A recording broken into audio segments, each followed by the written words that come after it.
個題目。咁今次就同大家睇路加福音。咁我就大家需要有本聖經，因為真係會睇路加福音。我當然唔係一日一晚咁同大家睇晒路加福音，做唔到嘅亦都。但係會睇裡面一啲嘅，會抽一啲嘅事件或者一啲嘅主題，或者一啲主耶穌嘅教導嗰度嚟睇咯。咁所以有本聖經喺手呢就 OK。我知道而家有啲年輕弟兄姊妹就喺啲聖經就喺手機嗰度啦。咁呢啲叫做聖俗不分啊！呢因為手機仲有好多其他嘢撈埋一齊啦。以前呢就話，聖經係分開嘅一本咁樣。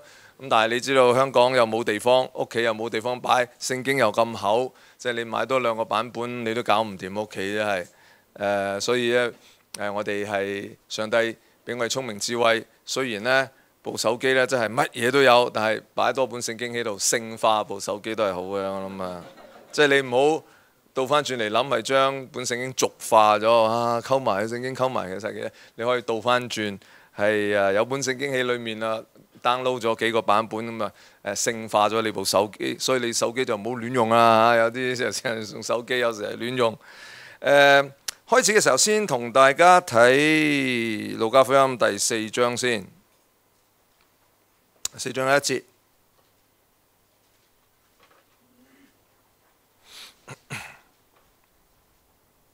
4章1節嗰個故仔，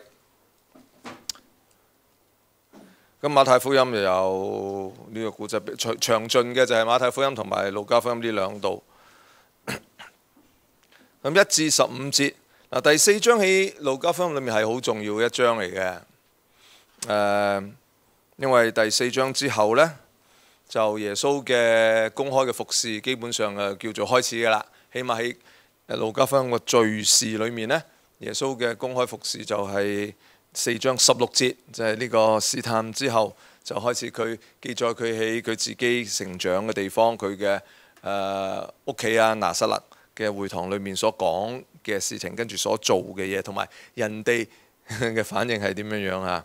咁我哋讀呢，就讀4章1至到係第15節。我請大家讀啦，弟兄讀1節，姊妹讀1節啦。弟兄讀第1節，大家基本上都係和合本啦，咁所以應該 OK， 應該可以同步到嘅。4章1節，弟兄，耶穌被聖靈充滿，從約旦河回來，聖靈將他引到曠野40天受魔鬼的試探。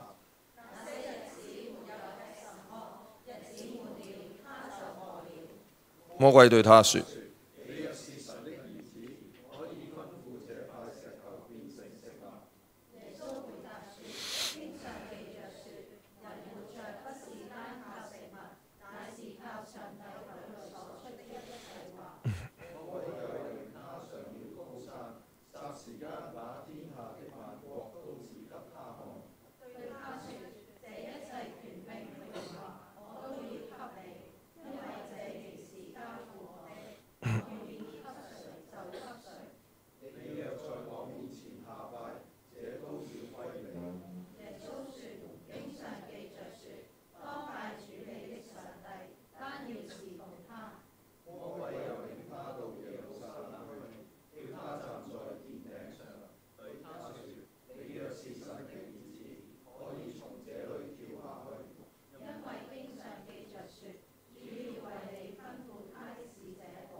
好，唔該。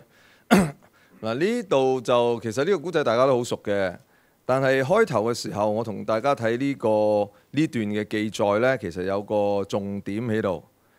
重點就係陳牧師俾我嘅工作呢，就係要係鼓勵大家睇聖經嘛，無論係由我自己經驗裏面分享又好，或者係講解透過講解聖經又好，咁令到大家呢係對聖，起碼係讀聖經對大家有個吸引力。但係我第一點要同大家分享呢，就係光係有聖經讀聖經係唔足夠嘅。呢個就係我第一點啦，即係讀聖經本身係唔足夠嘅。唔係話讀聖經冇用，係話唔足夠，所以要聽清楚。如果話讀聖經冇用啦，咁啊大件事啊！咁啊陳牧師即刻話：哎呀，張老師今日有啲唔舒服啊，我哋送佢車先啦。佢趕船啦，佢不如早啲走好啲啦，咁樣嚇。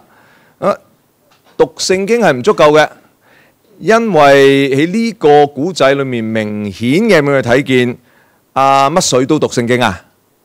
魔鬼都讀聖經。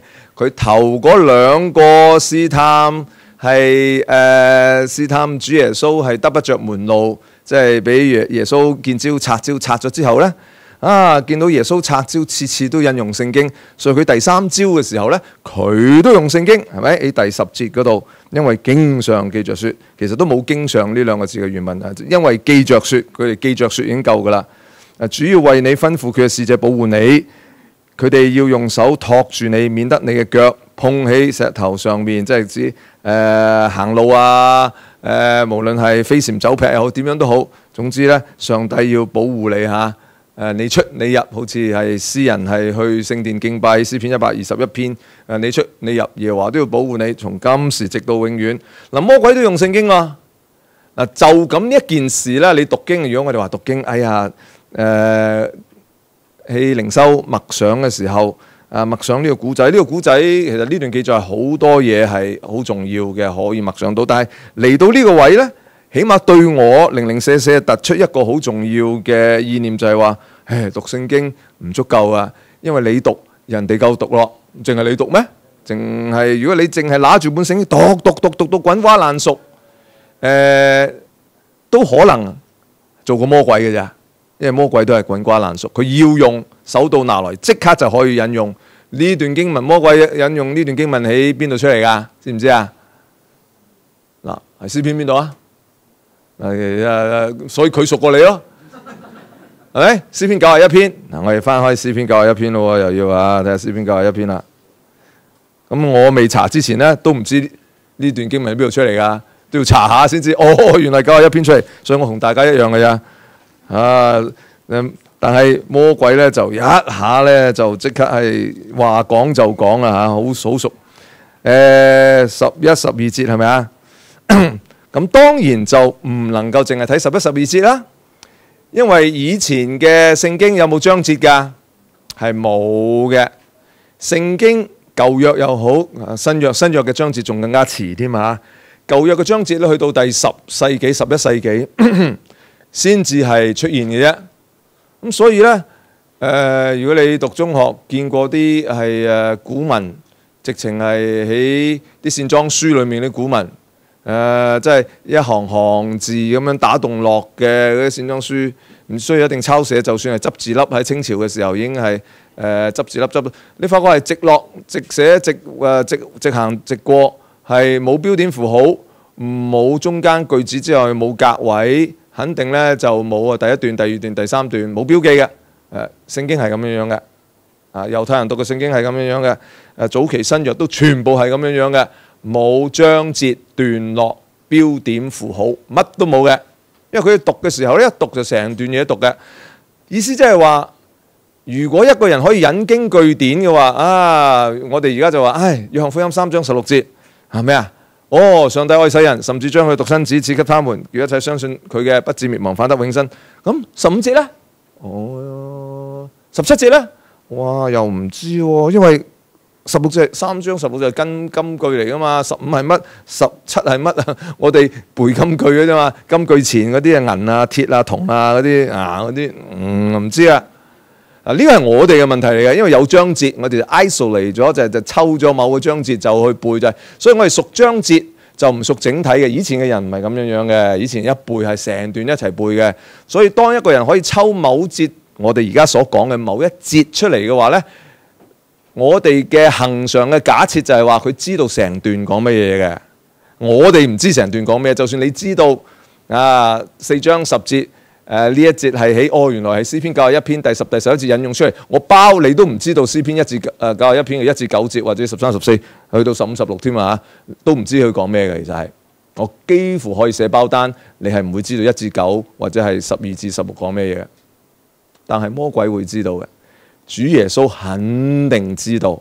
嗱，呢個就你一定要翻去睇嘅時候呢，就知道魔鬼引用聖經係引用得幾荒謬啦！我又睇91篇，成篇讀晒佢喎要。雖然今日講路加福音，但係呢個係好重要一點，所以今日一定要睇埋，咁樣睇埋先得嘅。咁又係弟兄同姊妹係梅花間竹讀咯。弟兄先讀詩篇91篇第1節：住在至高者住的，必住在全能者的蔭下。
虺蛇，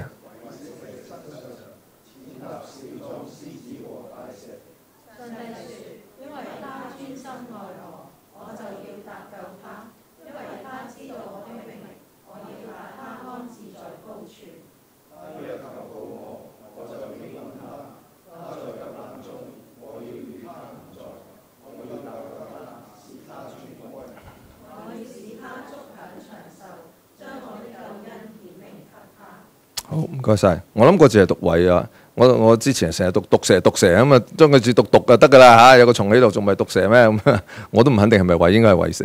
嗱，你讀完呢段，讀完成章詩篇91篇，你覺得係一個乜嘢人先至可以寫得出詩篇91篇咁樣嘅篇章出嚟㗎？係個乜嘢人先至能夠寫得出裡面嘅內容出嚟㗎？即係你睇完91篇之後，你覺得寫91篇嘅人係個乜嘢人啊？即係你冇話就咁話猶太人啊，咁猶太人同詩篇91篇有咩關係先得㗎？係個咩人啊？好有信心嘅人，仲有咧？經歷過上帝嘅人，仲有咧？佢都係因為好驚，佢成日都好似好驚咁樣啊！受過迫害嘅人，仲有咧？行緊神旨嘅人，係個獵人。呢樣嘢你點睇到咧？獅子老虎咁樣啊，有少少似大衛啊，可能都係同大衛寫有關，所以呢度冇註明係大衛詩篇嚇。佢連個身份背景，佢嘅職業都可能喺中間泄露咗出嚟嚇。嗱，若果係咁樣，其實大家嘅觀察同埋提出嚟嘅都係準確嘅。詩篇91篇呢啲咁樣篇章內容唔係隨隨便便寫出嚟嘅，寫咁樣嘅篇章嘅人呢，係同上帝有個特定嘅關係嘅。即係你走去果欄嗰度是但揾個人寫信到同你寫一篇嘢出嚟，你寫唔到出嚟嘅。或者寫到都唔定啊，佢就硬係老作咁寫到。但係我假設佢係寫唔到咁樣，我哋假設寫咁樣篇章嘅人呢，個心同埋個意同埋個手呢係一致嘅。意思即係話佢真係依賴上帝嘅人嚟嘅，而魔鬼係用91篇裏面11、12節。魔鬼唔係唔知道佢所用呢篇嘅篇章嗰個詩人其實係一個信賴上帝嘅人嚟嘅。不過呢，佢就有理冇理，咩人寫關我咩事啊？我又覺得佢好用，可以用嚟試探你呢個自稱為上帝兒子係咪？有把聲音話你這是我的愛子，是我所喜悅的。咁要睇下你有咩反應。嗱，主耶穌一聽佢係引用呢兩句話，佢哋亦都知道呢篇詩篇嗰個詩人寫嘅時候，佢個態度、佢嘅心情係點樣樣。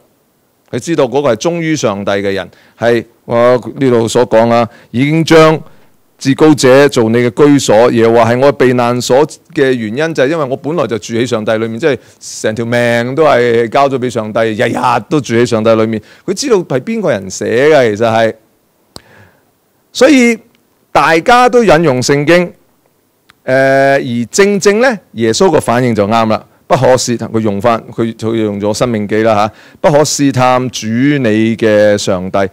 魔鬼撒旦係明知道寫嗰個人係同上帝好接近，係全然委身俾上帝，而上帝就係佢嘅靠山，以至佢有難嘅時候咧，佢都係靠上帝同佢排難解紛嘅啫，靠上帝救佢係超越嘅啫，佢冇乜其他依靠噶啦，係一個咁樣嘅人寫，偏偏咧魔鬼撒旦就唔理會呢件事情。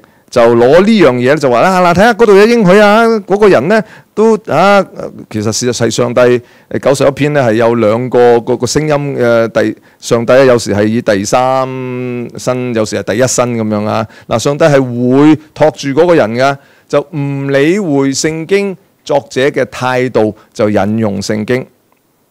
嗱，咁所以呢個係讀經嘅第一個大忌，就係話亦都係話淨係讀聖經係唔夠嘅原因，就係讀聖經一定要跟埋一個適切嘅態度咧，先至有結果嘅。讀聖經唔係讀書，唔係 DSE 考試有科 BS 咁樣走去應考，唔係因為你主修或者讀神學院啦，咁咪哇咁成好多科讀3年，讀到死下啦嚇，咁為咗應付考試咁又讀聖經，咁聖經亦都係滾瓜爛熟啦，所有係連學術性嘅嘢都好熟啦，就唔係咁樣。如果你咁樣讀咧，你未必會變成魔鬼咁樣。但係個 point 就係魔鬼正就係咁樣讀，就係小和尚念經有口冇心。佢熟過你同我啦。老實講，係即係主耶穌先至係同佢頂得佢樹嚇，頂得順，可以係同佢見招拆招，仲係反手為攻添。但係如果我哋讀係冇個心同讀經呢個行動連結嘅話呢，咁最叻都係變成魔鬼咁嘅啫。即係話其實呢，如果你冇個心去讀聖經，連魔鬼都不如嘅，其實係，因為起碼魔鬼熟過你，佢冇心㗎佢，但係佢熟過你啊，咁佢都叻過你嘅喎，你會發覺係，咁即係連魔鬼都不如，哇！咁你好大件事啊，即係你同我如果讀聖經係魔鬼都不如嘅話，所以呢，就一定要有個正確嘅心。主耶穌就話：你唔可以試探主你嘅上帝。呢句說話冇錯喺《申命記》裏面抽出嚟，但係正就係貼住詩人嗰個嘅心嚟到寫嘅。寫詩篇91篇嘅人會唔會有個試探上帝嘅心？我試下，即係好似以色列人咁樣去到曠野，日日都食嗎哪，就係咁多啊，就係咁好啊，就有冇其他嘢食啊？上帝可唔可以換啲口味啊？齋啲喎，好似可唔可以有啲海味啊？有變啲其他嘢嚟啊！試探上帝，即係你俾得到我嘅就係呢啲由你係全能嘅上帝嚟嘅，應該俾得多啲嘅喎嚇！我就特登以身犯險，睇下你夠唔夠我啊！喺呢個情況裏面，或者係做啲其他嘢嚟到試上帝，睇下你有冇料到先。嗱，正就係詩篇91篇嘅作者會唔會有咁嘅心態啊？係唔會嘅，冇可能嘅，佢永遠發夢都唔會產生呢種心態。嚟到係咁樣試探上帝嘅，因為上帝就係佢嘅避難所。佢仍然會面對各式各樣嘅苦難嘅。佢會唔怕。佢裏面講到咧，係所有嘅嘢咧都會係，就算周圍有1000人、1萬人撲低都好啊，禽流感啊，而家都冇事嘅。講到好係言之鑿鑿啊，好似對上帝係充滿信心。事實上咧，佢其實係頭先有弟兄話佢係受迫害，佢係經歷係患難，經歷喺行路咧，行過嘅地方咧都係牙牙煙煙咁樣急難啊！佢係會經歷急難嘅，佢成日咧都要求上帝啊，上帝啊，你幫我嘅。即係佢冇免去人間一切嘅痛苦嘅喎，但係佢仍然堅持話，無論如何，要話就係我嘅避難所。嗱，讀聖經咧就一定要配合住一個讀聖經嘅態度。咁我咧就能夠同你講，你就好似主耶穌咁樣樣，你就接近主啦，就離開魔鬼啦，遠離魔鬼啦。如果唔係，你最叻都係做到魔鬼咁樣嘅讀經嘅情況嘅啫，唔係話你會變成魔鬼。讀好過唔讀，而係話你對聖經嘅掌握最叻都好似魔鬼咁樣掌握嘅啫，因為佢實叻過我哋，所以我去到盡都係咁樣樣嘅啫。但係一加埋個心智，一加埋個心態，對上帝嘅態度，好似我哋頭先唱嗰隻歌《如鹿渴慕溪水》啊，我就想要你上帝你自己，我係知道呢個係你嘅話語呢，咁就完全嘭一聲，聖經嘅功力好似可能差啲嘅。聖經可能唔係咁熟嘅，但係嘣一聲，你即刻企住喺上帝嗰邊，就唔需要再同魔鬼相提並論，亦都係遠離魔鬼撒旦啦。呢個就係好重要嘅一樣嘢。所以睇聖經之前呢，係我哋話係要靜心啊，個心要靜先得。咁啊，路加福音咯，路加福音係福音書嚟嘅。咁咩叫福音書啊？福音書係講咩㗎？福音書講咩啊？講主耶穌，講主耶穌。總之有關耶穌嘅乜嘢都係福音嚟嘅，其實係嚇，係一個係耶穌出世到佢死，係復活升天，都係。總之任何一件事都係福音，因為上帝嘅兒子嚟到呢，就每一件都係福音嚟噶啦。即係好似我哋國家主席習近平嚟到係訪問嘅時候呢，就每件事都係大事嚟嘅，就唔會話佢企出嚟。做記招嗰陣時咧，先大家哇喺度留心聽佢嘅，由落飛機紅地氈嗰下，每一步大家都跟足注意佢一舉手一投足，佢習夫人着咩衫啊，咁係都大家都注意晒，係成個 package 就唔會淨係單一件事嘅，因為係嗰個人嘅本身啊，所以耶穌基督嘅一切咧都會係嗰個好消息嘅一部分，都牽涉及好消息。嗱，我哋嘅態度，起碼對所謂福音書嘅理解，都需要咁樣樣嘅，就唔係淨係話福音真係拯救我哋嘅有福嘅信息，咁即係去到死，耶穌死嗰陣時先至係啦。到咗係佢被釘死十字架上，為我哋嘅罪付出代價，咁我哋罪先至解決到，咁先至係啦。咁唔係，千祈唔好咁諗，應該講係千祈你要咁樣諗，但係千祈唔好淨係咁樣諗。咁耶穌嘅教導，你當耶穌嘅教導係咩嚟㗎？耶穌出世嘅時候，我哋睇第2章啊，好出名嘅天使對向嗰個嘅牧羊人顯現。呢個係第2章嘅第13節、14節啊。忽然有一大隊天兵同那天使讚美上帝，說：在至高之處榮耀歸於上帝，地上面平安或者和平咧，應該翻譯做歸於佢所喜悅嘅人。咁你當呢啲係咩事情？耶穌出世就已經係咁樣樣㗎啦。出世嘅時候就已經係一個好消息嘅傳播嚟㗎啦嚇。咁呢個此其一，耶穌嘅同耶穌最疏離有啲關聯嘅事情呢，都會係好消息嘅一部分，因為上帝嗰個拯救嘅行動卒之開始咗啦。就唔係話去到終結先至叫做係好消息，一開始咗就已經好消息。所以我哋如果你睇係第2章，都係第2章啊。係當約瑟同埋係瑪利亞抱住係耶穌係8天行割之後，跟住要滿咗潔淨嘅日子啊。因為行割會流血，咁啊要好翻，咁啊滿咗潔淨嘅日子，帶上殿上面去獻俾主嘅時候呢，25節，耶路撒冷有個人叫西面，呢個人有公義有虔誠，素常仰望盼望以色列嘅安慰者來到，又有聖靈喺佢身上，佢得咗聖靈嘅啟示，知道自己未死之前呢，必睇見主所立嘅基督。佢受咗聖靈感動，就入聖殿，碰到耶穌嘅父母抱住 BB，嚟到就照住律法規矩，要照住律法規矩辦理。西面就用手接過 BB， 稱頌上帝話：主啊，如今可以照住你嘅話釋放僕人安然而去，因為我眼睛已經睇見你嘅救恩啦。就係你喺萬民面前所預備嘅，係照亮外邦人嘅光，又係你嘅民以色列嘅榮耀。所以就唔需要等耶穌死咗之後釘咗十字架拯救我哋啊，罪得赦免咁先至叫做福音噶。西面係見到 BB 就已經可以死得噶啦，其實係啊，因為佢明白係一回咩事，已經喺度啦，已經喺度啦，別無所求啊！一切嘅事情必會成就，即係你見到 BB 就成件事已經篤定咗噶啦。就已經其他嘢都唔使諗噶啦嚇。咁呢個係另外一件事，福音係關乎耶穌嘅一切嘅一點一滴。咁當然我哋話佢嘅死、佢嘅教訓，但係亦都係佢嘅生下。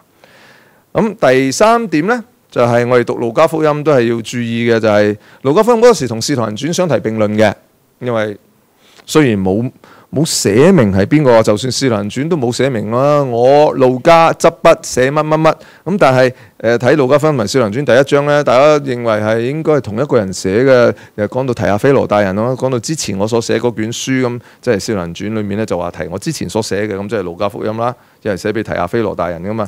咁喺傳統裏面咧就將呢個係歸俾係保羅喺佢自己第二次旅程路途上面嘅同伴之一嘅路加醫生，路加亦都係醫生啊。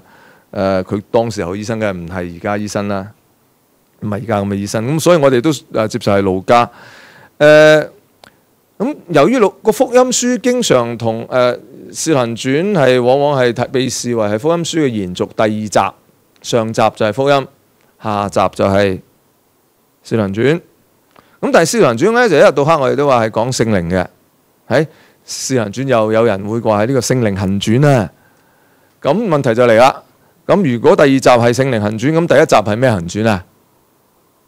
耶穌行傳咯。哦，第一集就係耶穌行傳，第二集就聖靈行傳。咁樣講又好似都 make sense，因為耶穌走咗離開升天啊嘛。咁第一章嗰度使徒行傳第一章話你要去耶路撒冷，由耶路撒冷猶太全地撒瑪利亞直到地極做我嘅見證，聖靈必降臨喺你身上，你就必得着能力，就喺呢啲地方做我嘅見證。咁好似呢，就講緊聖靈行傳，但係你要知道呢，係嗰班人呢，喺使徒行傳裏面傳嚟傳去都係傳耶穌基督嘅。喺啲門徒係困難嘅環境當中，包括保羅喺哥林多，呢個係去到係使徒行傳係第16章、17、18章啊。喺哥林多嘅時候呢，喺哥林多1年半嘅時間，係有一晚係主喺夜中顯現，主同佢同在，話你唔使驚，你只管傳福音。喺呢個城裏面仲有好多我嘅人，主仍然作工嘅喎。其實係因為正就主嘅靈同聖靈嘅工作，亦都係重疊嘅。使徒行傳仍然係睇見主嘅力量、主嘅蹤影，佢哋所傳嘅福音係傳主嘅福音。所以我哋就如果使徒行傳係聖靈行傳嘅話，的確有強調聖靈喺佢哋使徒裏面生命當中、門徒當中生活改變嘅話，咁我哋就要問啦。路加福音講耶穌，使徒行傳都係講耶穌嘅。咁使徒行傳講聖靈，咁倒翻轉，路加福音會唔會講聖靈呢？如果你係路加，你寫嘅時候上下集當然可以編成係上集講耶穌，下集講聖靈，但係上下集都有講耶穌，咁可唔可能上下集都有講聖靈呢？你都要問呢個問題喎。咁你再睇嘅時候呢，你就發覺係上下集都講聖靈嘅喎。其實路加福音一開始就主打聖靈，主打上帝嘅靈。我哋成日都講三位一體嘅聖靈，聖靈。咁喺當時候嘅猶太人就都偶然都會叫聖靈，因為係聖潔嘅靈，即係分別為聖嘅。上帝嘅靈呢，唔係隨隨便便就喺人身上面作工嘅。佢係上帝嘅靈，亦都唔係順照住人嘅意思嚟到係做事嘅。咁所以係聖，係絕對係分別嘅。咁但係好多時佢哋就咁叫上帝嘅靈嘅啫。路加福音都主打上帝嘅靈喎。事實上呢，如果你睇路加福音1至4章，所有喺耶穌嘅出生嘅事情上面有少少正面嘅關聯嘅人呢，都被聖靈所感嘅。上帝嘅靈都喺佢哋生命當中有一定嘅作為嘅跡象嘅感動嘅影響啊，係甩唔到嘅喎。你發覺一開始咧就個上帝嘅靈嘅工作係好強大嘅，好強勢添嘅，其實係直等到係主耶穌出世，連主耶穌出世，我哋知道主耶穌當然最終亦都係喺路加福音裏面記載，亦都係被上帝嘅靈所感動啊。如果你睇路加福音第3章21節，主耶穌都要同上帝嘅靈係楞埋一齊嘅嚇。咁啊，3章21節，主耶穌受洗啊，眾百姓都受了洗，耶穌也受了洗。正禱告嘅時候，天就開咗，聖靈呢就降臨喺佢身上，彷彿像鴿子，又有聲音喺天上面嚟講：你係我愛子，我喜悅你。咁呢度係喺人面前嘅一個見證，因為睇得到，彷彿像鴿子啊，係點樣嘅情況，我哋而家都好難想像啦。但係無論如何，係呢個喺上帝直接喺人面前一小撮嘅人。唔係好多人啫，一小撮人面前呢，尤其喺施洗約翰面前呢，係為佢嘅兒子係做見證。咁但係唔係，所以連上帝嘅兒子耶穌都係要經歷聖靈嘅臨在，聖靈嘅同在，而係喺呢度係這是我的愛子，我喜悅你呢，即係話呢個聖靈嘅臨在係恆常嘅，唔走嘅。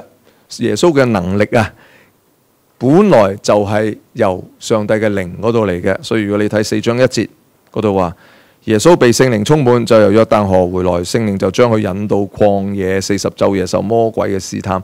耶穌做去曠野40晝夜嘅決定呢，都係聖靈感動嘅，就係食飽飯冇嘢做，要去餓自己40晝夜做咩啊？即係喺平常嚟講咧，呢個就唔係太合理一件事啊。咁當然你又唔好自己啊隨口噏話我今日禁食啊，聖靈感動我要禁食啊，你係先好講，唔係呢個唔係啊，唔好講你要你減肥啦，又話聖靈感動你要禁食係咪？你唔好立咁教係立亂就攞聖靈嚟開玩笑。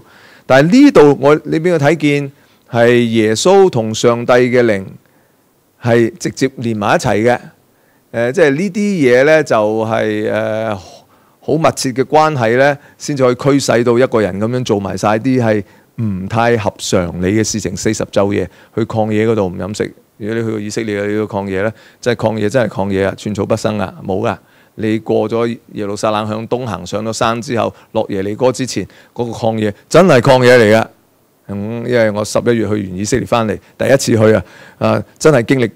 睇過曠野啦，睇過，係曠野啊，全部灰色啡色，唔係沙漠喎，曠野唔係沙漠喎，係成座山都係啡色，冇嘢嘅，乜都冇嘅，然之後一座山又連綿一座山，直到佢垂落去耶利哥為止，嗰度係六七 kilo 嘅山，全部都係乜嘢寸草不生，連一去嗰度40晝夜，如果想揾嘢食都難啊！約翰都仲可以揾啲蝗蟲野物，曠野裏面連蝗蟲連野物都冇啊，蝗蟲都餓死咗啦，真係。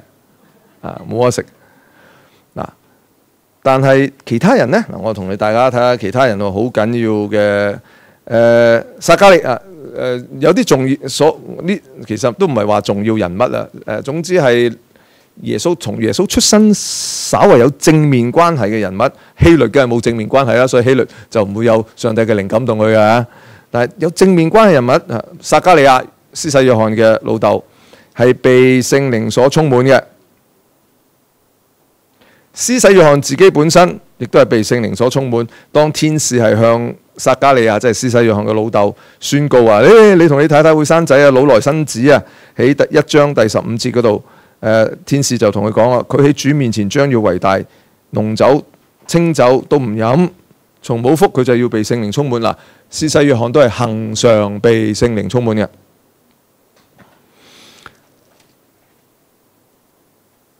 跟住呢，就我哋撒迦利亞反而係再後期啲先至直接提啊。跟住呢，就係天使亦都向瑪利亞預言啦。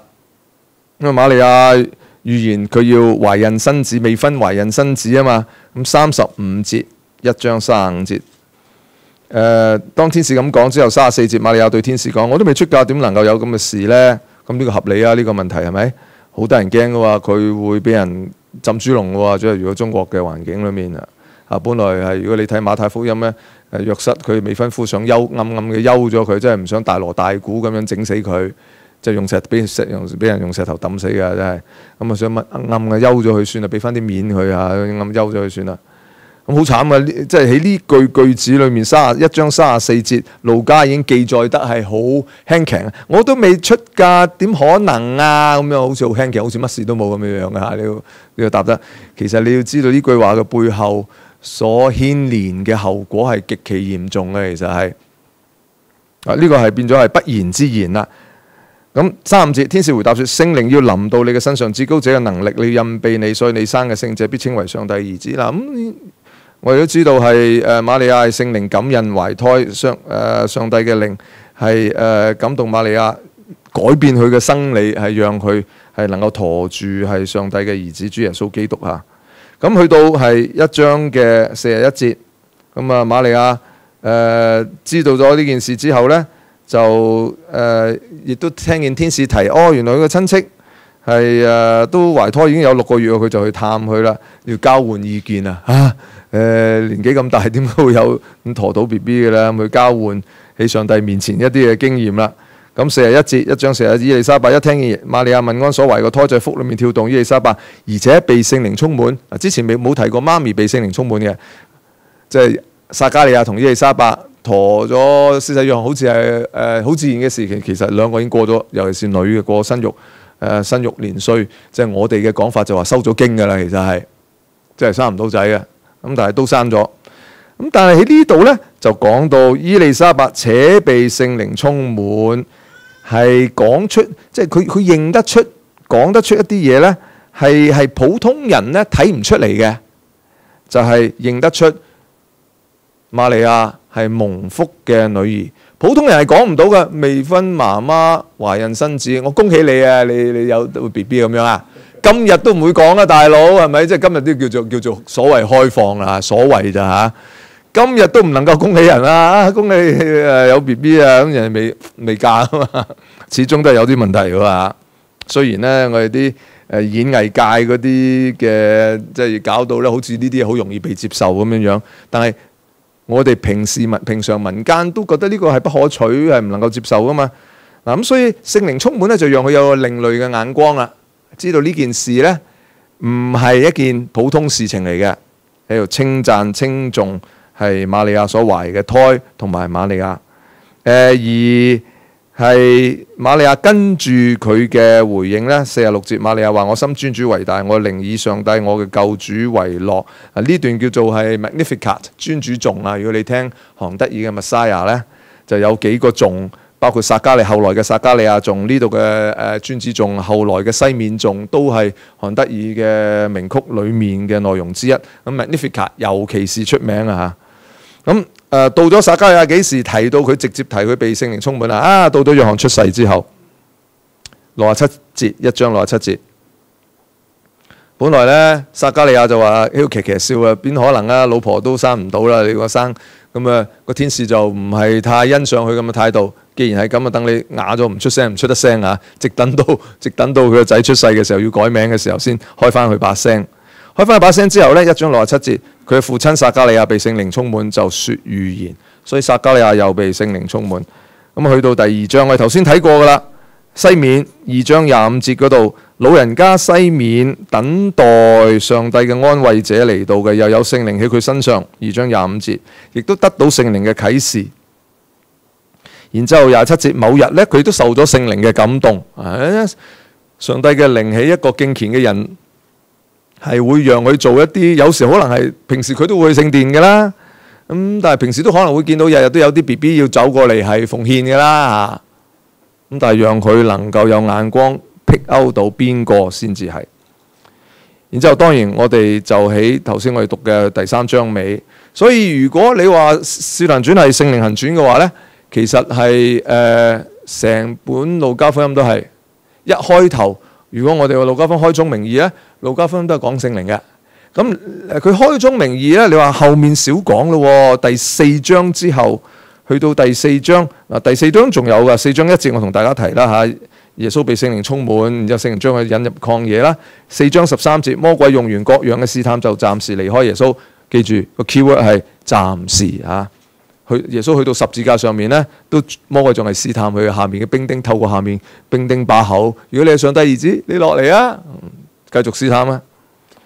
14節，4章14節，耶穌滿有聖靈嘅能力，就翻去加利利，佢名聲就傳遍四方。耶穌自己係去跟住記載嗰16節啦，喺拿撒勒傳道嘅時候呢，就有人將以賽亞書卷交俾耶穌，耶穌一打開揾到一笪地方，佢就讀啦。呢個係61章，以賽亞書61章嗰度，主嘅靈喺我身上，因為佢用膏告我，叫我傳福音俾貧窮嘅人，差遣我報告被擄得釋放，瞎眼看見，受壓制嘅得自由，報告上帝悅納人嘅禧年。咁佢用係舊約嘅先知話上帝嘅靈喺我身上，所以我要講上帝嘅話，唔係人想聽嘅話。係上帝想我講嘅説話，咁上帝想我講嘅説話可能 happens 撞啱都係人想聽嘅，但係個出發點唔係因為你想聽，所以我講嗰啲嘢，唔係擦人鞋，唔係討人喜悅，係單純因為上帝要我講呢啲説話，所以我講呢啲説話。而呢啲工作都係上帝嘅靈感動住一個人，唔講唔得，係要講，即係唔係話你係鬧人嗰陣時唔鬧唔得啊，好激氣啊鬧人啊，嗰個唔係被聖靈感動啊，嗰個係被你自己嘅脾氣操縱咋。千祈唔好搞亂啊！嗰啲人呢係心平氣和，而且往往係要明知道自己咁樣做呢係會付極大嘅代價，亦都明知道正正就係以賽亞書52、53咁之後，我想所傳嘅福音，又講福音，我想傳福音有邊個人聽先？冇人聽嘅呢啲嘢，但係佢都要講，就唔係走去鬧人啊！火遮眼把火，好激動啊！哇，唔知咩靈嚟到激動我要鬧人，你又唔好賴咗上帝嘅靈，係你自己嘅脾氣啫。馬手會唔會係邪靈都唔知啦嚇。但係總之就唔係上帝嘅靈啦。你咁激動係嘛？即係要鬧人啊，要講粗口啊，要做啲唔係上帝要你做嘅事情嚇。嗱，咁呢度主耶穌話上帝嘅靈喺我身上，直接引用嗱，咁所以我哋要睇成卷路加福音呢。個前提都係主耶穌之所以做呢啲嘅嘢呢，都係有上帝嘅靈嘅能力喺裏面。咁啊，上帝嘅靈嘅能力咁即係咩意思啊？嗱，咁呢個就翻去第4章我頭先同大家所讀嘅嗰3個試探啦。詩人喺詩篇91篇裏面表達都係一種，佢係住喺耶和華嘅蔭庇底下，耶和華就係佢嘅居所，耶和華係佢嘅避難。耶和華之所以係佢嘅避難所呢，係因為耶和華係佢嘅居所啊。你明唔明白中間嘅邏輯啊？即係有時我哋話上帝係我嘅避難所，咁因為上帝係鍾無艷啊嘛，係咪？咁你有事咁咪要揾個避難所，咪鍾無艷咯。但係冇事嘅時候，你會唔會住喺上帝嗰度？唔記得咗啦，走咗啦。冇事嘅時候就夏迎春㗎啦嘛，係咪？呢個係唐朝邊個皇帝啊？唐明唔記得咗邊個皇帝？有時鍾無艷，冇事，因為鍾無艷打得啊嘛，夏迎春係玩得啊嘛，咁啊。所以夏迎春平時就攬住夏迎春，有事嘅時候咧就鍾無艷，你同我解決咗個問題佢啦。電視劇都做過啦。嗱，所以上帝係我避難所之後咧，91章嗰度我係耶和華，我係住喺耶和華裡面係恆常嘅態度，所以上帝嘅靈喺佢身上，佢同上帝係貼得緊密嘅。所以呢度所做主耶穌之所以能夠教佢所講佢所講嘅嘢，教佢所教嘅嘢，行上一條咁樣嘅道路，願意付咁嘅代價，都係因為佢同上帝係拆唔開嘅。上帝用約翰福音嘅講法呢，就係我嘅食物就係作那差我來者嘅工，我與父原為一。我唔知自己想點嘅，我父想我點我就點啦。咁樣嘅前提，所以你睇見耶穌。約翰福音第1章你話你睇見耶穌就睇見父，其實主耶穌喺約翰福音都係咁講啊，見到子就好似見到父一樣。人如果冇子嘅話呢，即係冇主耶穌嘅話，連父都冇啦。呢個係一個好重要嘅前提。我哋讀路加福音呢，就要記住啦。你聽到主耶穌喺路加福音記載嘅教訓呢，就係上帝要我哋聽嘅嘢，要當時候以色列人聽嘅嘢，亦都係要我哋而家2000年之後，雖然個背景好唔同，都係要聽嘅嘢嚟嘅。咁去讀聖經，你愛慕上帝嘅話語啊！你主啊，我羨慕你的話語。頭先唱嗰隻歌，你中意主嘅話語，但係啊，主嘅話語又好難睇啊，和合本好難讀喎，咁點算啊？好甩級喎！嗰啲字啊，你知道有本書仔叫和合本難字檢查㗎嚇，即係嗰啲頭先個音係咪虺蛇又唔知點讀啦嚇。眾人都去虺蛇，我讀啱咗，唔該晒，即係 confirm 咗啲嘢咧。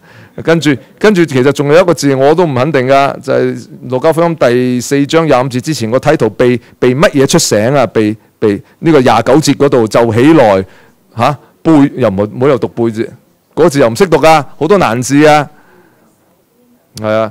咁當然我哋唔係話查難字，而係話好難讀啊，聖經好難讀啊。從來都冇話係要做任何一樣嘢咧係好容易先至做嘅，而係我哋嘅態度要正確。你愛慕聖經讀聖經咧，唔係因為陳牧師叫你咁做，唔係因為同工話今年係喜愛讀聖經，你唔愛都唔得噶啦。如果唔係俾人剔除會籍啊，唔係。係因為呢個真係上帝嘅話語嚟㗎，係於你有益㗎，係建立你，係我哋生活嗰個行為嘅方針寫照。我將你啲話藏在心裏，免得我得罪你呢，係一種態度嘅問題，唔係熟唔熟，熟當然好啦，熟好過唔熟。但係熟又好，唔熟又好，冇咗態度都係冇用嘅，因為你叻極都係魔鬼嚟嘅啫。如果冇咗個態度，頭先講過下。咁所以係喺呢啲位呢，我哋一定要明白，因為上帝俾我哋話語，我哋恆常係想同上帝嘅旨意係連結埋一齊。呢度我哋基督徒之所以孭住基督嘅名啊，基督徒就係咁嘅意思啊嘛。所以中意某個程度呢，即係呢個題目呢，喜愛讀聖經，即係某個程度係中意又好，唔中意又好，你都要讀聖經嘅，因為你係基督徒。不過咧，我哋阿陳牧師即係佢係體貼我哋人嘅需要。即係如果我哋好真讀聖經咧，要我讀聖經就好難嘅，所以盡量係幫助我哋都中意埋讀聖經啦咁解。但係你要知道，中意唔中意唔係即係唔係一回事嚟㗎。中意又好，唔中意又好，你都要係讀聖經啊。因為除非你同上帝冇乜拉楞嘅啫，如果你同上帝有拉楞嘅話呢，你就係要喺佢嘅話語上面落功夫啦，就咁簡單。好啦，好似講都係前面嗰啲喎。咁我同大家睇一啲嘅路加福音裏面呢，係耶穌一兩個教訓，因為我哋時間唔係特別多，我哋就咁睇一兩個都好熟嘅。其實係福音書裏面古仔，因為我由細聽到大，有時係冇將呢個同嗰個連埋一齊啫。主耶穌嘅一啲嘅教訓，我中意讀聖經係某個程度上係你話，即係我頭先講中意唔中意唔係即係唔係一個 point 嚟嘅，即係你中唔中意你讀。對我嚟講，中唔中意都好重要嘅，因為我要教啊嘛。你唔中意咧，日日備課嗰陣時就好辛苦啦嚇。咁但係你要知道，我同自己講都話，你中唔中意都唔係一個 point 嚟嘅，中唔中意係冇分別嘅，你都要去讀。咁但係要教教嘅時候，咁你又要俾心機，又要備課，又要睇呢樣，又要睇參考資料，又要嗰樣咁樣做多啲嘢啦。咁但係每次做咧，你會發覺係我自己經驗咧，就係你讀嘅時候咧，你就受教啦。即係我冇錯，我嘅目的咧就係話，等我有啲嘢可以同同學講先咁啊。上到去，因為我哋見到每一堂中小學咧就係40分鐘一堂，50分鐘一堂，好威水啊！我哋一堂係2個鐘頭9個字嘅，2個鐘頭9個字，你唔預備嘅話，2下講晒。我哋今日提早落堂啊，咁樣啊，講完啦，冇嘢講啦，江郎才盡啦。你咁樣一次咧，同學會拍手嘅。好好啊，落堂提早落堂啊！我哋一個學期10堂，你係3學分30個小時，你堂都提早落堂咧，啲同學就喺評估表嗰度寫老師偷懶冇備課唔識教書，就會咁樣講噶啦。所以係早放1次就係拍手掌，早放2次就奇怪，早放3次就係話你唔稱職噶啦。咁但係冇錯，所以我都係為咗係要有嘢可講，要係工作上面有負責任。但係每次備課嘅時候呢，獲益最多就係我越認真。雖然都係帶住個前提好似係要備課喎，咁但係我知道讀緊嘅都係上帝話語嚟㗎。就算睇緊參考呢，都係為咗我更加明白上帝話語可以教得出去。咁呢個就成為我一個最大嗰個嘅鼓勵。咁其中一個經驗呢，就係讀一段好熟嘅經文啦。第10章，路加福音第10章好熟㗎啦，撒瑪利亞，香港有個撒瑪利亞人會啊。冇防止自殺呢幾個字㗎，就咁叫撒瑪利亞會嘅啫。咁啊，防止自殺係因為佢專門做嘅就係呢啲嘢。咁你知道撒瑪利亞人幫嗰個都唔係想自殺嘅，大佬係咪？啊，你話嘿由耶路撒冷攞耶利哥行曠野之路，佢就係想死先行嗰條路嘅啫，係咪？佢就係想自殺。咁唔係啊，嗰條路係必然係咁行㗎，其實係。所以由耶利哥上主耶穌都行過好多次嗰條路㗎啦，其實上上落落係過約旦河東，過去伯大尼嗰頭。伯大尼係有兩個位㗎，啲學者都唔知係邊個，有個係河西，有個河東。如果河東個位咧，咁咪要過咗去耶利哥，然之後再上嚟爬山爬上嚟嘅，個經過曠野。咁無論如何，撒瑪利亞人嘅古仔嗱，撒瑪利亞人古仔咧10章25節開始啊，好熟㗎啦。我好快就係將個輪廓或者讀少少。有一個律法師起嚟試探耶穌，說：夫子，我應該做啲咩可以承受永生？耶穌對佢講：耶穌話：律法上面寫啲咩先得㗎？你讀過啲咩先得㗎？即係耶穌，你有少少唔耐煩啊！即係你知㗎，你問我做咩啊？因為呢個係律法師嚟嘅，咁所以咧，律法師問耶穌個咁嘅問題咧，我點樣先至可以承受永生？就係路加係了解得啱嘅，係一個試探嚟嘅。咁啊，試探咧就翻譯得唔好嘅，即係就咁係試驗啫，試下啫，係試下耶穌。即係律法師就係老師。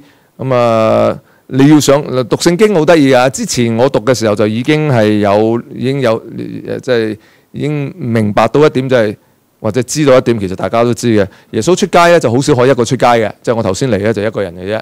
後尾中間食飯咧就同幾個朋友食晚飯。耶穌出街咧係成日都非法聚會，冇攞係不反對通知書就嚟㗎啦嚇。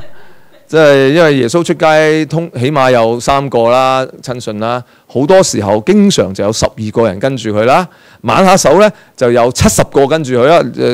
路加福音跟住就講70個人，耶穌一 pair pair 咁派佢出去啊。咁你派得個70個人，唔係叫佢哋出嚟就出嚟，跟開耶穌嘅好犀利㗎。住邊度咧？佢就咁打地隻嘅啫，直披天蓋地嘅啦，都係認真多起嚟聽佢嘅時候有成500個人，所以耶穌一出街咧，你可以想象後面就跟住10幾個一棚人跟住佢嘅師傅出街啊嘛，黃飛鴻師傅、黃肥孔師傅出街咧就有班人跟住佢噶啦，阿歡啊嗰啲啊跟住佢啦。咁呢個係律法耶穌係一個咩人嚟㗎？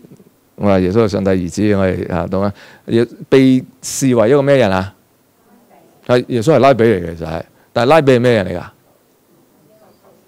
㗎？老師就弱雞咗啲。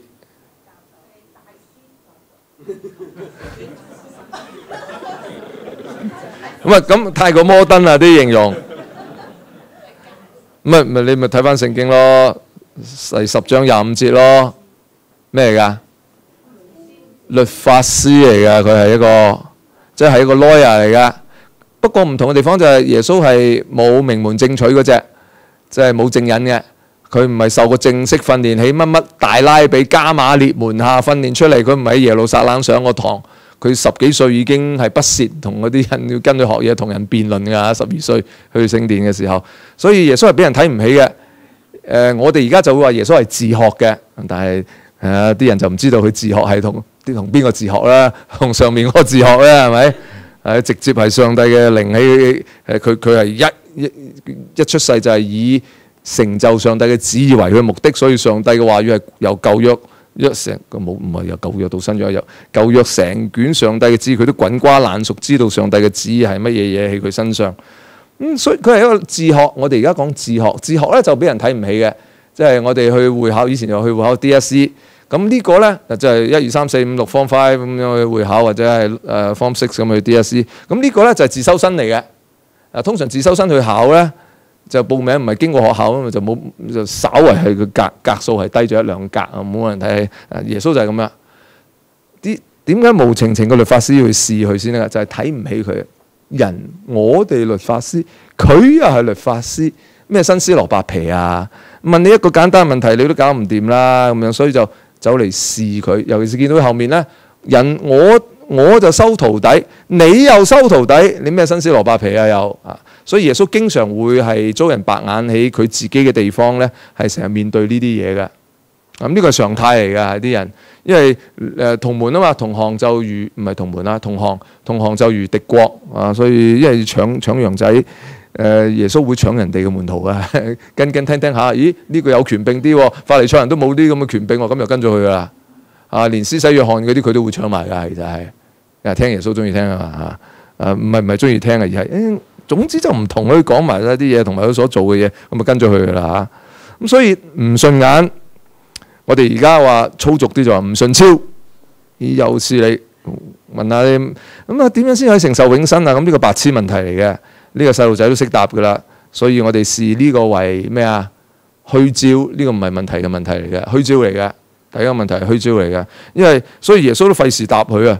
律法點講啊？你讀咩啊？耶穌知道呢個，耶穌心知肚明，佢心裏面諗緊啲咩嘢，所以佢話自己答翻。自己答翻佢嗱，你睇佢自己答嗰個咧，唔係好串咁樣答嘅，即係話好嘢，睇得出我呢招係虛招，我又答翻咁樣嚇。要盡心盡性盡意盡力愛主上帝，愛鄰舍如同自己，係標準答案嚟嘅。1年級學生都知㗎啦，一定知嘅，所以冇問題。咁啊，但係咧，佢一咁講之後咧，佢就唔知道耶穌聰明過佢。耶穌就即刻，你真係講得啱啦！你咁樣做咪有永生咯，即係拍下佢個頭，乖仔乖仔，真係答得啱啦！即刻俾耶穌食住上啦！耶穌係好蠱惑嘅，你唔會以為耶穌係上帝嘅兒子，所以好老實。如果你將老實睇成佢唔會做壞事，佢唔會害人嘅話，咁係啱。如果你將老實呢兩個字理解成好鈍啊、好蠢啊，或者係不識世故啊、反應慢人幾拍啊，咁你大錯特錯。耶穌喺呢度食住上啊，明知道佢自己答翻個問題嘅，跟住就話真係叻仔啊！居然識答呢個問題，我以為你唔識答呢個問題先問我添。因為你咁樣咧先解釋到29節嘅。如果唔係，嗰個人點可以顯明自己有理啊？因為嗰人好明顯知道自己，哎呀衰咗，俾人蝕咗一步，俾人兜篤將緊軍啦。俾人係我哋香港人講法就係俾人魚啊！佢應該借機會咧就即刻嗰句咧就就出第二招咧。第一招係虛招嚟噶嘛，打交第一招虛招放一放咧，即刻就出第二招。耶穌冇機會俾佢出第二招，佢已經魚咗佢一嘢啦。魚佢一嘢冇所謂啊！最有所謂就係嗰個律法師後面都成班徒弟係咪應該係過主去英皇補習社咧嚇？好似A1 補習社唔好喎，英皇補習社好啲喎，係咪要咁樣啊？即係好慘啊！咁所以你亦都估計到個律法師跟住會點啊？俾人語咗一語啊嘛，所以就要出實招啦，出第二招就實招啦。那人顯明自己有理，就對耶穌講，就問第二個問題啦。咁邊個係愛鄰舍先得㗎？邊個係愛鄰舍？一句説話啫。因為就住佢所答嗰個愛鄰舍如同自己嗰一部分咧，就問咁要定義下鄰舍係咩嘢啊嘛？係咪？即係我哋香港都要定義咩高度自治係咩意思啊嘛？咩叫高度自治先咁樣啊？唔同嘅人唔同解釋㗎嘛。咁佢好叻啦，佢又好叻。咩叫鄰舍先？咁耶穌有冇答佢呢個問題啊？咁個鄰舍係邊個啊？咁講古仔有冇個古仔裏面有冇答呢個問題先？咁邊個係我鄰舍咧？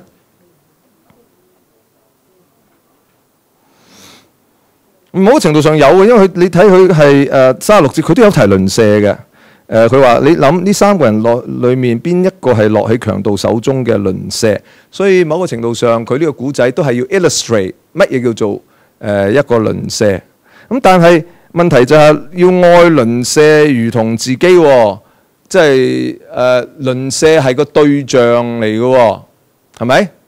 你要愛某某人，主動係個主體係我要愛鄰舍，係咪？但係耶穌講完個古仔之後，個鄰舍倒翻轉，個鄰舍先至係主體啊！邊個人？邊3個裏面邊一個係嗰個俾賊打嗰個人嘅鄰舍？佢就冇問係咁我要愛邊個做我鄰舍先得㗎？佢唔係話我愛嗰個人，所以嗰人就係我鄰舍啦。耶穌冇答到呢個問題喎。耶穌倒翻轉係話你做人鄰舍，佢係問點樣做人鄰舍喎？佢就答咗啦。做人鄰舍要點啊？嗱，呢3個人裏面是但一個就係嗰個做人鄰舍嘅榜樣啊！你照住去做啦咁樣樣。嗱，所以嚴格嚟講，耶穌係冇回答呢個問題嘅。但係廣義嚟講咧，耶穌係處理咗呢個問題，而且處理到係簡直都係上帝嘅兒子先識咁處理嘅啫。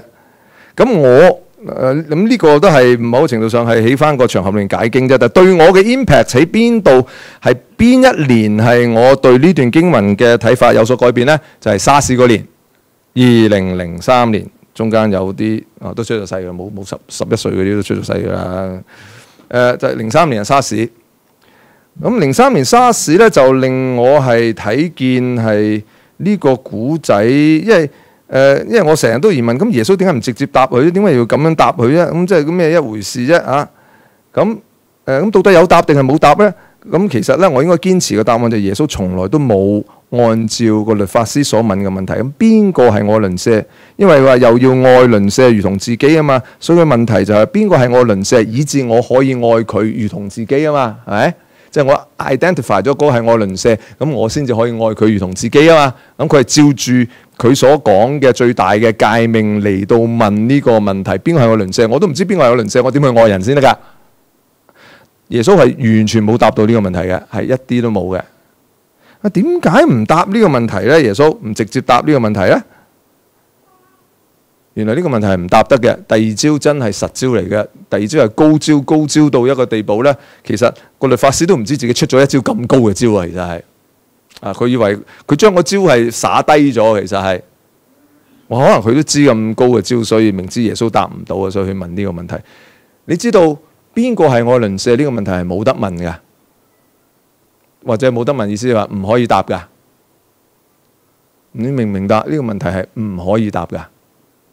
好，你反轉嚟講啦。咁 suppose 你答咗呢個問題啦。邊個鄰舍啊？陳牧師係我鄰舍。好啦，答咗啦。咁跟住就有後果㗎咯喎。咁你要愛陳牧師同自己唔單止係咁樣樣。陳牧師係我嘅鄰舍啊！呢度咁多人裏面，陳牧師係我嘅鄰舍。咁個後果係咩啊？佢咧 Alan Sir 咧係咪啊？唔係。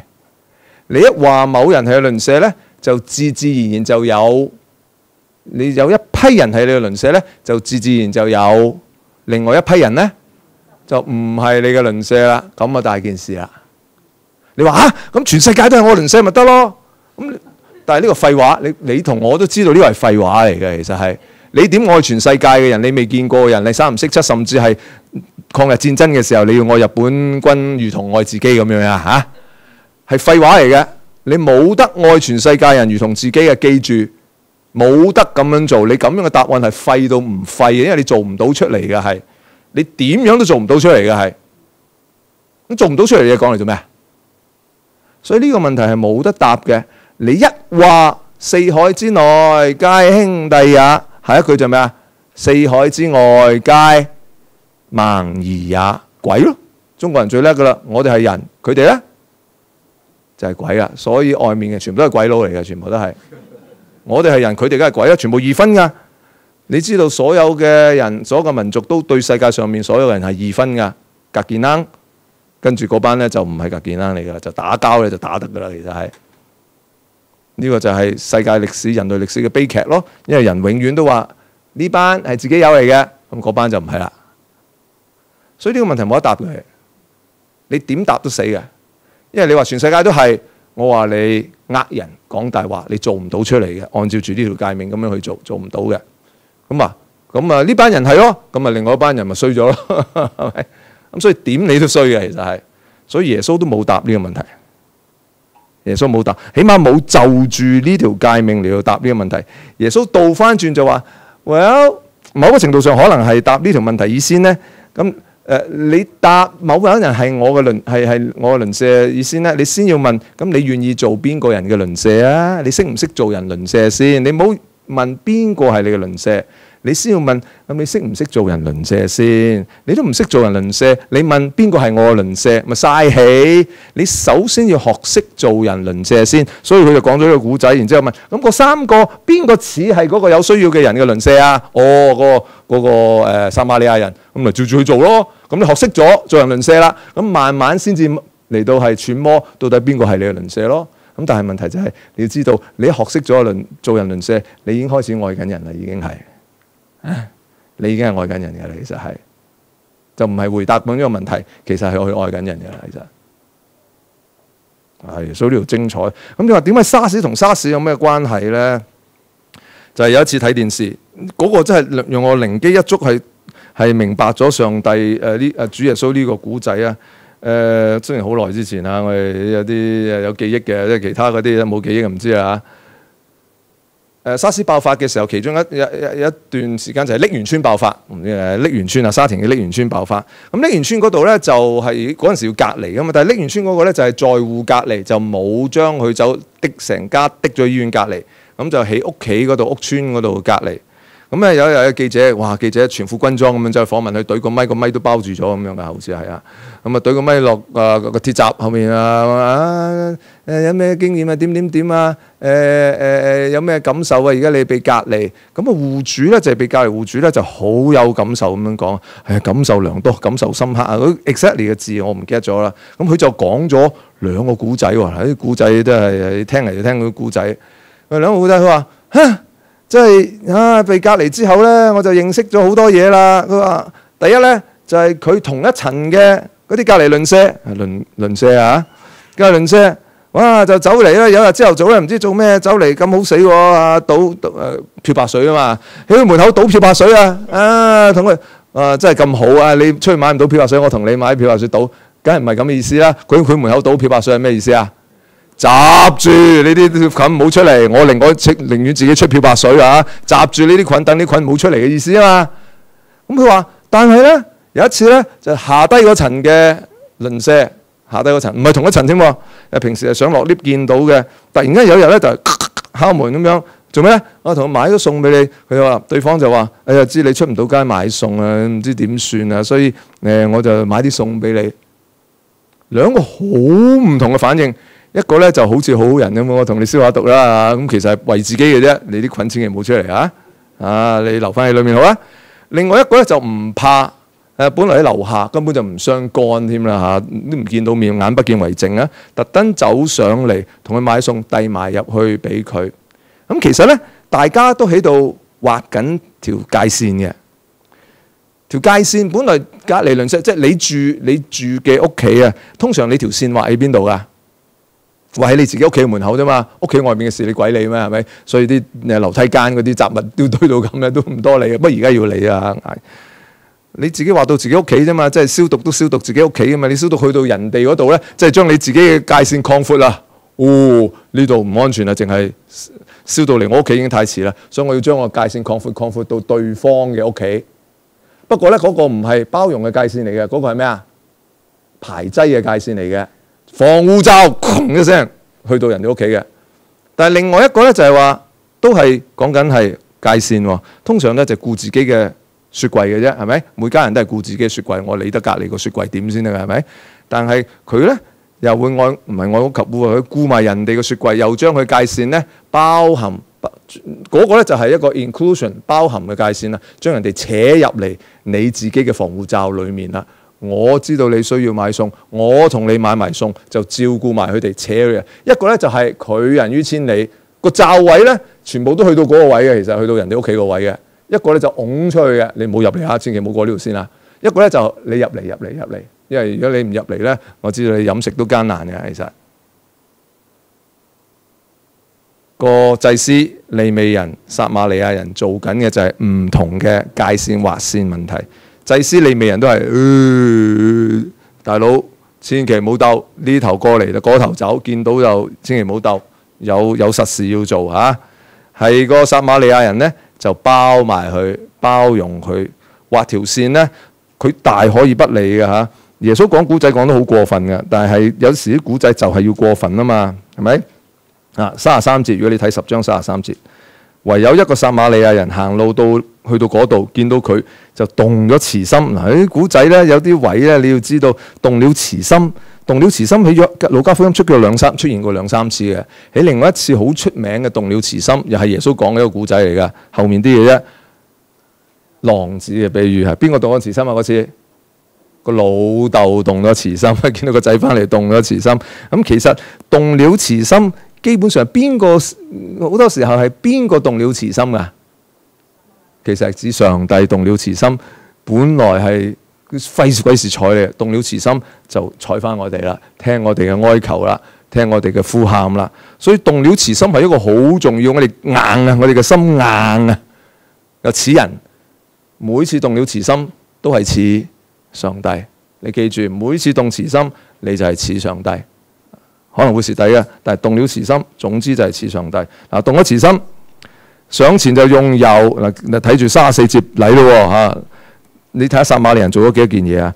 用油同埋酒倒喺傷口裏面包裹好，跟住扶上起騎佢自己嘅身口，跟住帶去店裏面照應他。嗰度冇乜店嘅，其實一路都店帶去店都唔知帶到邊個位啦。第二日咧又攞帶去店都唔緊要，佢第二日要辦事啊，仲擺低啲錢俾店主話：你已經照應佢啦。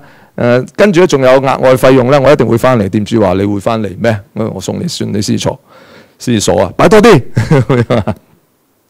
嗱，並並暴龍係5樣嘢，即係好過分嘅。其實呢個撒瑪人做嘅嘢係做得好過分嘅，幫係幫得好過分。你同我幫就我同你打咗999，跟住我走咗噶啦，影低張相啦。街邊有咩事發生，影咗打咗999，盡咗市民義務，咁啊走噶啦。千祈唔好叫我去做證人啊！哇，情人證人啊，其他都冇做啊。